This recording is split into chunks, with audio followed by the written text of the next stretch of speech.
açığı düz deyirsiniz, elə bir xaotik bir vəziyyət yaranıbdır ki, bir tərəfdə biz qalib gəldik, utduq, digər tərəfi tamamilə başqa bir bəyanat verir, açıqlama verir ki, biz olmuşuq, biz qalibik. Amma kim qalibdir ki, hələ nəyə qalib gəliblər, bu da bəlli deyil. Ümumiyyətlə, hələ ki, bu qarşı durmada qalib tərəf yoxdur. Nə üçün yoxdur? Amerika və İsrail bütövlüklə İranın o hərbi infrastrukturlarını demək olar ki, 80-90% məhv elibdir. Hərbi zavodlardır, digər neft mədənləridir, digər o zavod, fabriklərdir. Demək olar ki, hava sistemini, müdafiə sistemini tamamilə məhv eliblər, yox səviyyəsindədir. Bunlar hansı qaliblikdən danışırlar, mən onu başa düşə bilmirəm. Aş süzənə çeviriblər azadlar. Aş süzənə çeviriblər. Digər tərəfdən İsraillə Amerika. Digər tərəfdən də İsrailə aş süzənə çevirən İrandır. Amerikanın nəyinə lazımdır? Nə bir dənə mərmi düşmür, nə bir dənə belə deyək, vətəndaşı əzab əziyyət çəkmir. Amma bütövlüklə bu oyunların içində dividend qazanan məsələsi var ki, dividend qazanan yenə də Trump'dır. Trump özü mən hesablama görə bu adam siyasətçi deyil. Mənəmliyini göstərir. Bu adam iş adamıdır. Bu adam pulu çox sevir. Sadəcə olaraq bu nə üçün bu işə girişdi? Ona görə girişdi ki, nəsə İrandan qopara bilsin. Məsələn, Venezuela'dan qopardı, aldı, əlinə keçirdi bütövlüklə Venezuela'nın neft gəlirlərini, digər mənbələrini. İndi qalıbdı İran. İranda da yenə də burada qalib çıxan Trump olacaq. Nə İran dövləti xalqı olacaq, nə İsrail dövlətinin xalqı olacaq. Ortada üstünlük əldə edən Trump olacaq. İndi mən əminəm ki, bu boş-boşuna bu danışıqları aparıb İranla sülh müqaviləsini bağlamır. O 100% orada danışıqların nəticəsində deyib tutalım ki, İranın filan neft mədənləri mənimdir. Filan tutalım ki... Yine öz şərtlərini deyəcək orada. Öz şərtlərini qalib gəlsin, pul. Bu adam üçün müqəddəs olan yeganə bir şey var, o da puldur. Güya ki, mobil mükafat almaq istəyir, sülh yaratmaq istəyir. Necə, müharibəni sən başlayırsan, təzədən sülh müqavilə bağlayırsan, mobil mükafat alırsan, özünüz başladığın işi. Yəni, belə bir xaotik bir vəziyyət yarandı, durum yaranıbdır. Mən düşünmürəm ki, burada hələ ki, qalib tərəf var. 2 həftəlik bu atəşkəsdir. Buyurun, yenə dünən İran vurub, yenə İsrail vurub. Bugün də vurub. Bugün də vurubdur. Beyrutu dünən nə günə qoyubdur. Siz bu bütövlüklə bu proseslərin içində, biz onsuz da illərdir bunu proqnozlaşdırırdıq ki, bu qarşı durma olacaq. 100% olacaq. İsrail, Amerika və İran qarşı durması olacaqdır. Bir neçə il əvvəlki verişlərimiz yoxsa həmin şeyləri demişik. Həmin şeylər demişik, başda verdi. İndi İran nə dərəcədə bunu qəbul edir, nə dərəcədə özünə arxayınçılıq var ki, yaxşı, indi tutalım ki, infrastrukturlar məhv olubdur İranda. Hesab edək ki, 5000-də hələ bunun mərmisi var, raketləri var. Həm balistik, həm digər raketlər. Bir xeyli sayda da bunun puaları var. Nereye gedər, hara gedər bu mübarizəni aparacaqdır? Kim gələcək buna dəstək verməyə? Rusiya mı? Rusiya ola bilər ona kəşfiyyat məlumatları, informasiya məlumatlarını çatdıra bilər. Var, onlarda o imkanlar var.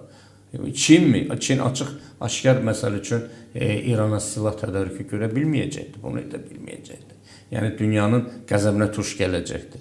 Ona görə də İran düzdür, balaca bir dövlət deyil. Ərazisi 1 milyon nə qədər o ərazisi var, kvadrat metr, 90 milyon bunun əhalisi var. İranın misal üçün dünyada həm də üzündə alimləridir. Bunların bu texnologiya üzrə çox güclü inkişaf eləmiş alimləri var. Düzdür, Mossad bunların əksəriyyətini sıradan çıxartsa da, əməliyyat aparıb, məhv eləsə də. Amma hələ də var da, bunlarda bu var, bu potensial var. Amma bu Amerikanın və İsrailin məhz birbaşa infrastrukturları dağıtması, məhv etməsi. Artıq bu bütöv o bacarıqları, bilikləri məsələn salır 2-ci dərəcə, 3-cü dərəcə bir səviyyəli bir vəziyyətə gətirib çatdırır. Çünki hələ İran bu qədər dağıntıların qarşısında mən düşünürəm ki, bir 30 ilə ancaq özünə gələ bilər. tamamilə dağılıb, məhv olubdur. Milyardlarla, bəlkə də 100 milyardlarla bunun artıq infrastrukturları məhv olubdur, yoxdur, külə dönübdür. İndi o atom məsələsidir. İndi bu atom məsələsi də yenə də Amerikanın verdiyi informasiyalara görə o bunkerlərdədir. Bunkerlərdə hardadır? Qranit dağların altındadır. Heç onu atom bombası da təsir edə bilməyəcəkdir. Yaradıbdır. İndi nə səviyyədə buna istifadə edəcək? İstifadə etmək üçün də yenə deyirəm. Buna güclü potensial lazımdır.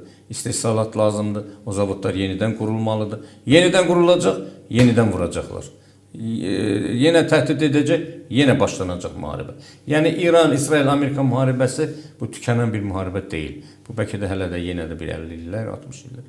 Ta ki o İranda hakimiyyət dəyişməsə, o quruluş, o sistem dəyişməsin. Dəyişməyənə qədər bu müharibə davam edəcək. Birincisi, Amerika-İsrailin ən böyük səhvi orada oldu ki, Xameynini vurdular. Məhv elədilər, yox elədilər ailəsi ilə birlikdə. Ehtiyac yox idi onu məhv eləmək. Yəni 80-dən artıq yaşı olan bir adamı, üstəlik də ki, böyük bir, belə deyək də, dini baxımından o diktəsinin, şiəliyin lideri olan bir şəxs, hörməti növsüzü çəkisi olan biri. İndi Azərbaycana qarşı nə mövqedə olubdur, öz qoyuram bir kənara.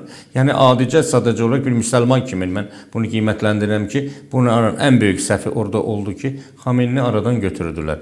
Çünki mən sizə bir şey deyim də, hələ tarixə baxanda, geriyə baxanda, Xomeyni hakimiyyətə gələndə artıq bu açıqlama vermişdi ki, biz atom silahıdır, falandır, falandır, falandır işlərinə girməyəcək. Çünki bu İslamda haram sayılır. Yəni tam inkar eləmişdi atomla.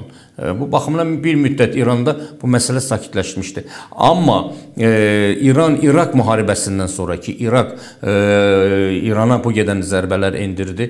Həmin o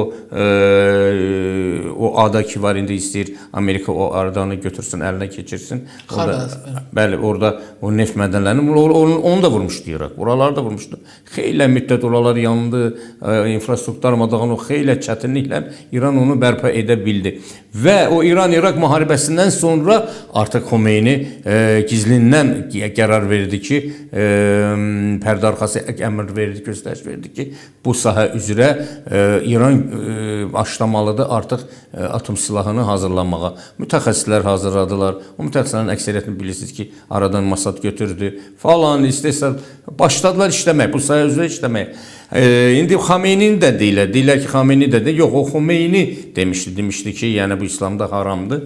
İndi ola bilər ki, Xameyni bunu təkrarlayıbdır, Xomeyninin dediklərini. O baxımından, yəni siz təsəvvür edin ki, Roma papasını hansısa bir müsəlman ölkəsi ailəsinə birlikdə məhv eləyir.